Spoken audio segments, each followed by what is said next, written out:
یہ دن گھومنے پھرنے کا دن نہیں ہے، لوگ پکنک منانے جاتے ہیں، چھٹیاں مل گئی اب جناب گھومنے پھرنے جا رہے ہیں۔ یہ بڑا ہسٹوریکل ڈے ہے، یہ عبادت کا دن ہے، اللہ کو یاد کرنے کا دن ہے۔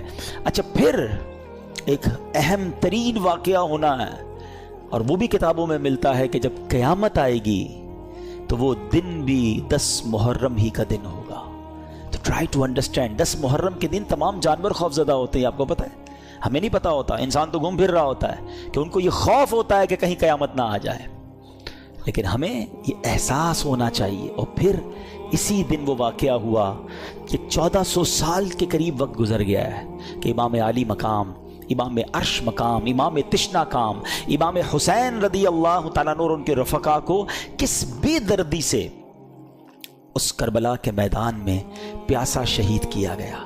اچھا کمال کی بات دیکھیں، محبت دیکھیں، اللہ کریم نے، ہم اللہ کا شکر بھی ادا کرتے ہیں کہ ہمیں اہل بیت سے، نبی پاک کے خاندان سے کیسی محبت دی ہے۔ ہم میں سے کئیوں کے والدین کا انتقال ہو گیا ہے، ماں سے بڑھ کر تو کوئی نہیں نا، والد سے بڑھ کر تو کوئی نہیں، لیکن جیسی تکلیف ان کے انتقال کے وقت ہوئی تھی 2-3 سال 4 سال میکسیمم 5-7 سال کے بعد وہ تکلیف نہیں ہوتی ہے، وہ تکلیف نہیں ستاتی، مگر 1400 سال ہو گئے ہیں۔ جب بھی کربلا کا واقعہ سنتے ہیں، جب بھی امام حسین اور ان کے خاندان کی مظلومیت سنتے ہیں تو آنکھوں میں آنسو آ جاتے ہیں، دل تڑپنے لگ جاتا ہے کہ یہ کیا کیا تھا ان لوگوں نے۔ ہیں شاعر لکھتے ہیں نا، جن کو دھوکے سے کوفے بلایا گیا، جن کے بچوں کو پیاسا رلایا گیا، جن کی گردن پہ خنجر چلایا گیا، اس حسین ابن حیدر پہ لاکھوں سلام۔ یہ ایسا عجیب واقعہ ہوا ہے کہ آج بھی جب سنتے ہیں، پڑھتے ہیں تو عقل حیران ہو جاتی ہے۔ اور یہ ہستی کون تھی، ان کا اسٹیٹس کیا تھا، ان کا مرتبہ کیا تھا، جب یہ سنتے ہیں تو اور عقل حیران ہو جاتی ہے کہ اتنے بڑے مرتبے والی شخصیت کے ساتھ ایسا ظلم۔ کیا وہ اندھے ہو گئے تھے؟ کیا انہیں سمجھ نہیں تھی کہ ہم کن پر یہ ظلم کر رہے ہیں؟ امام حسین رضی اللہ تعالیٰ عنہ کے مرتبے کو سمجھنے کے لیے میں آپ کو ایک واقعہ سناتا ہوں۔ ایک بار نبی پاک علیہ الصلوۃ والسلام کی گود میں پیارے آقا کے اپنے صاحبزادے حضرت ابراہیم رضی اللہ تعالیٰ عنہ ہے اور امام حسین رضی اللہ تعالیٰ عنہ ہے۔ جبریل امین آئے اور عرض کرتے ہیں حضور اللہ تعالیٰ ان دونوں کو آپ کے پاس جمع نہیں فرمائے گا، ایک ان دونوں میں سے یعنی دنیا سے چلے جائیں گے، اب آپ ڈیسائیڈ کریں۔ یہ اختیار دیا گیا کہ آپ کے اپنے بیٹے یا آپ کے نواسے کس کو رکھنا چاہیں گے؟ نبی پاک نے گویا امام حسین کو سلیکٹ کیا۔ کچھ ہی دنوں کے بعد پیارے آقا کے صاحبزادے حضرت ابراہیم کا وصال ہو گیا، اور نبی پاک امام حسین کو کہا کرتے تھے یہ وہ میرا بیٹا ہے جس کے لیے میں نے اپنے بیٹے کو قربان کیا ہے۔ لیول آف لو سوچیں کتنا تھا، افیکشن کیسی تھی کہ اپنا بیٹا قربان کر دیا امام حسین رضی اللہ تعالیٰ عنہ پر۔ میرے آقا فرمایا کرتے حسین مجھ سے ہے اور میں حسین سے ہوں۔ کبھی کاندھے پر بٹھانا ہے، کبھی گود میں اٹھانا ہے، کبھی چومنا ہے، کبھی کہتے یہ میرے پھول ہیں، بالکل لٹرلی میرے آقا پھولوں کی طرح انہیں سونگھا کرتے تھے۔ امام حسن اور امام حسین کا مرتبہ وہ ہے، سیدی اعلیٰ حضرت لکھتے ہیں نا، ان دو کا صدقہ جن کو کہا میرے پھول ہیں، کیجئے رضا کو حشر میں خنداں مثال گل۔ حضور ان دو کا صدقہ جن کو آپ نے پھول کہا تھا۔ ایک اور جگہ سیدی اعلیٰ حضرت گویا اس پورے خاندان کو، پنجتن پاک کو ایک باغ کی طرح سمجھاتے ہیں ہمیں۔ کیا بات رضا اس چمنستان کرم کی، کیسا چمن تھا، کیسا کرم کا باغ تھا، کیا بات رضا اس چمنستان کرم کی، زہرا ہے کلی جس میں حسین اور حسن پھول۔ یہ کیسا خاندان ہے۔ نبی پاک اتنی محبت فرماتے۔ امام حسن رضی اللہ تعالیٰ عنہ کو ایک بار نبی پاک کاندھوں پر بٹھائے اور جا رہے ہیں، کسی نے کہا اے برخوردار کیسی تجھے سواری ملی؟ ایک صحابی کہتے ہیں کتنے خوش نصیب ہو اے حسن، تمہیں سواری کیسی ملی؟ کیونکہ نبی پاک کے کاندھے پہ ہے نا۔ سنو میرے آقا کیا کہتے ہیں، آقا کہتے سوار بھی کتنا اچھا ہے، اتنا پیار ہے اپنے نواسوں سے۔ پیارے آقا علیہ السلام کی حدیث مبارک جس کا مضمون ہے جو حسین سے بغض رکھے اس نے مجھ سے بغض رکھا۔ اتنے فضائل، اتنے نازوں سے پالا ہوا۔ اور پھر ایک اور عجیب بات بتاؤں آپ کو، حضرت امام حسین، اچھا پہلے ایک فضیلت کی بات اور سن لیں پھر وہ عجیب بات بتاتا ہوں۔ ہمارے گھر میں بچہ پیدا ہوتا ہے، ہماری خواہش ہوتی ہے کسی مولوی صاحب کو ڈھونڈیں، اذان دلوا دیں، کوئی اور نیک آدمی مل جائے تو ان سے گٹی دلوا دیں، شہد چٹا کے لوگ بچے کو چٹا دیتے ہیں یا کھجور چھوٹی سی کھلا دیتے ہیں. یہ تحنیک ہے اور یہ سنت ہے, کرنا چاہیے, اچھی بات ہے. آج کل تو ڈاکٹر الاؤ نہیں کرتے. لیکن امام حسین کی قسمت پر ہماری جانیں قربان. ویری فرسٹ جو خوراک آپ کے منہ میں جاتی ہے نا, ایسا نہیں تھا کہ ان کو شہد چٹایا گیا یا ان کو کھجور کھلائی گئی. امام حسین کی منہ میں نبی پاک نے اپنی زبان داخل کر دی. پہلی خوراک لعاب مصطفیٰ ہے صلی اللہ تعالی علیہ وسلم. آپ سوچئے سٹارٹ کیسا ہے کہ زندگی میں اگر پہلا کچھ لقمہ کھایا ہے یا کوئی چیز حلق کے نیچے جا رہی ہے تو وہ سرور کائنات علیہ الصلوۃ والسلام کا لعاب دہن ہے. اذان کس نے دی؟ آپ کے امام حسین کی کانوں میں اذان دینا بھی ان کی نصیب. دیکھیں کہ ان کے کانوں نے پہلی آواز سنی اللہ اکبر, اللہ کا نام سنا, اور زبان تھی حبیب خدا کی. ہائے ہائے ہائے, کیا بیان کریں ہم. ہمارے پاس تو سچی بات بتاؤں, ہماری اوقات بھی نہیں ہے.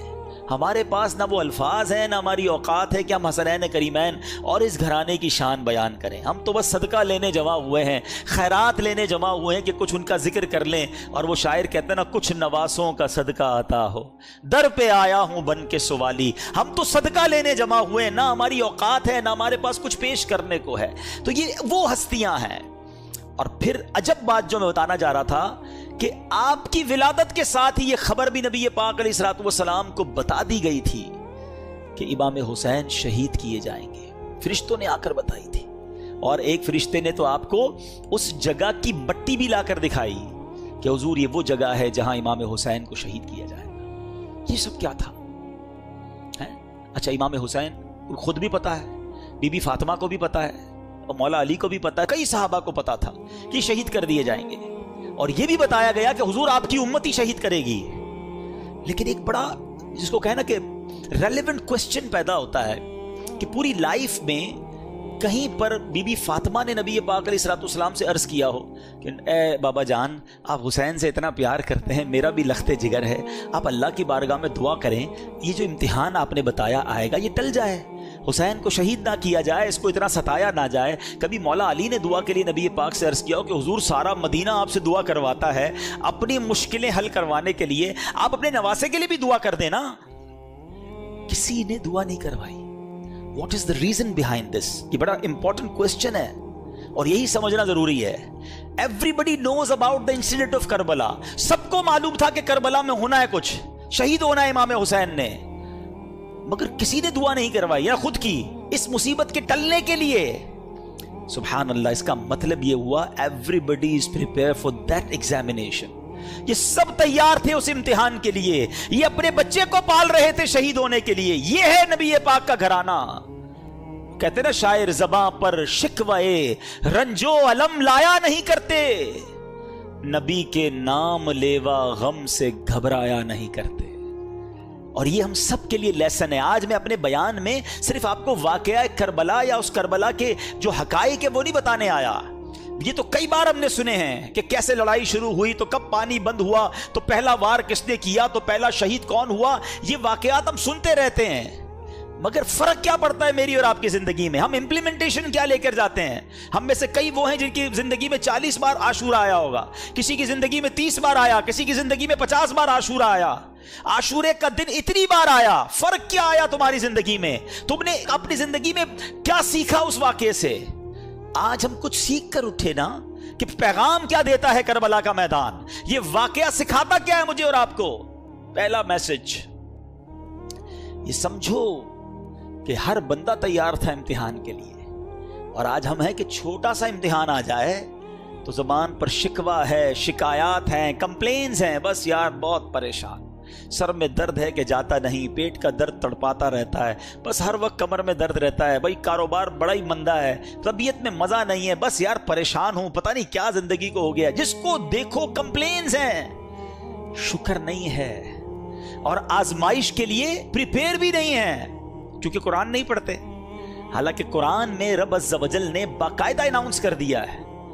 سورہ بقرہ کی بڑی مشہور آیت ہے, کئی بار سنی ہوگی, وَلَنَبْلُوَنَّكُمْ بِشَيْءٍ مِّنَ الْخَوْفِ وَالْجُوعِ وَنَقْصٍ مِّنَ الْأَمْوَالِ وَالْأَنفُسِ وَالثَّمَرَاتِ وَبَشِّرِ الصَّابِرِينَ الذین اذا اصابتهم مصیبہ قالوا انا للہ وانا الیہ راجعون. اچھا اسی آیت سے پہلے جو آیت جہاں سے سٹارٹ ہوا، یہ ٹاپک سٹارٹ ہوا تو کیا فرمایا؟ یا ایھا الذین آمنوا استعینوا بالصبر والصلاۃ ان اللہ مع الصابرین.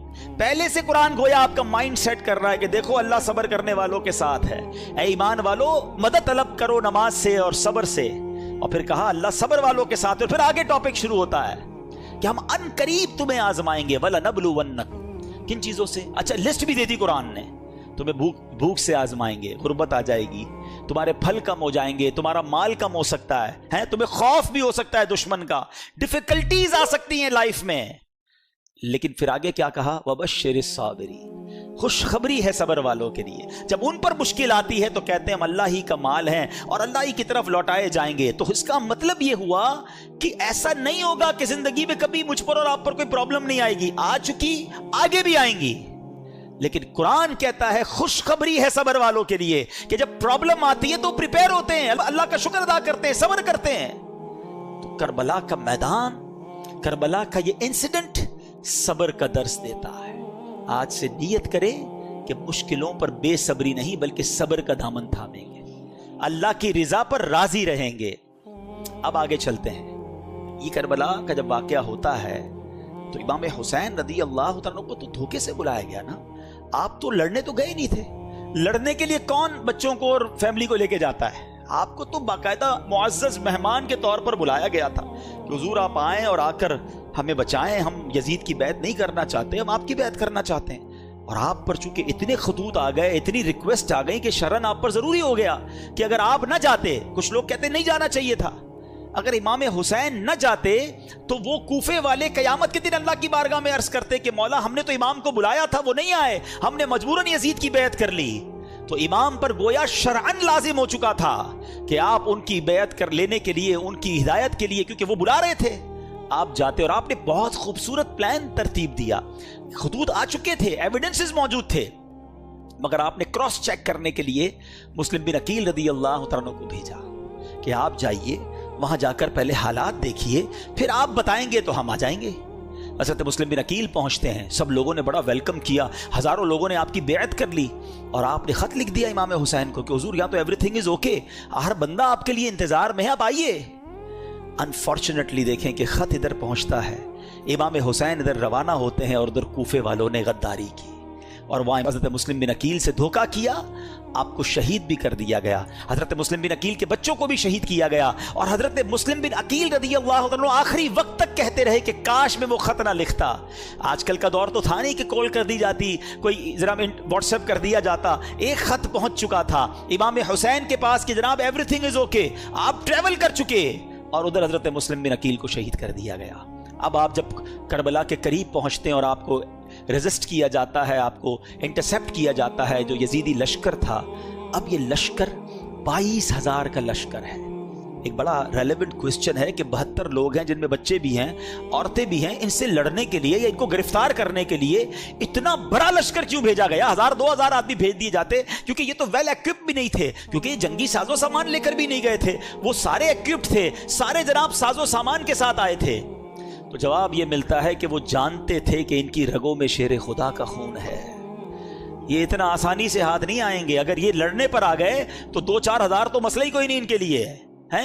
تو اس لیے خوف کے عالم میں 22,000 کا لشکر بھیجا گیا. یہ کربلا کے اس واقعے سے ایک اور پیغام کیا ملتا ہے؟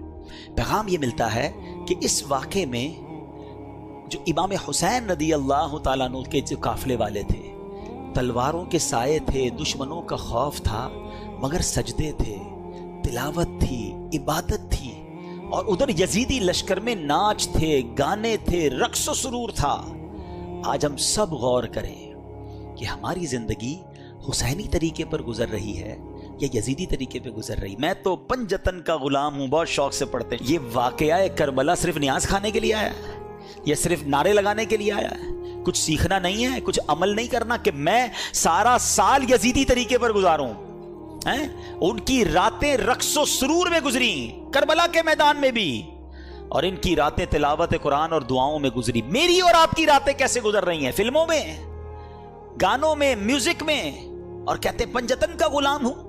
کتنے ایسے ہیں جو عشاء بھی جماعت سے پڑھتے ہیں، فجر بھی نماز پڑھتے ہیں، رات تلاوت کر کے سوتے ہیں، باوضو سوتے ہیں، راتیں فلم دیکھے بغیر نیند نہیں آتی، موبائل ہاتھ میں ہوتا ہے، پتہ نہیں کیا کچھ چل رہا ہوتا ہے، اور کہتے ہیں میں پنجتن کا غلام ہوں. یاد کرو وہ کربلا کا میدان کہ یزیدیوں کی راتیں کیسی گزری اور حسینیوں کی راتیں کیسی گزری. امام حسین کے چاہنے والے کی رات تو سبحان اللہ، میں سو جاؤں یا مصطفیٰ کہتے کہتے، کھلے آنکھ صلی اللہ کہتے کہتے. غور کیجئے، ہم سب نے قیامت کے دن ملاقات کرنی ہے امام حسین سے، کرنی ہے نا انشاءاللہ. ہماری تو تمنا ہے کہ ہمارا حشر ان کے ساتھ ہو، ہم وہیں ان کے پیچھے پیچھے جنت میں جائیں گے. مگر اگر وہاں کوسچن ہو گیا کہ تم کون سے طریقے پر زندگی گزار کر آئے، حسینی یا یزیدی، وی ہیو اینی آنسر؟ یہ غور کرنا ہے. اس کربلا کے واقعے میں دو گروپس تھے، ہمیں ایک گروپ چوز کرنا ہے، اور حقیقتاً ہمیں امام حسین کے گروپ کو چوز کرنا ہے نا، ہمیں انہی کے فٹ اسٹیپ پر چلنا ہے، یزیدیوں کے پیچھے تو نہیں جانا نا. تو یہ غور کریں کہ اعمال ایسے ہیں کہ نہیں.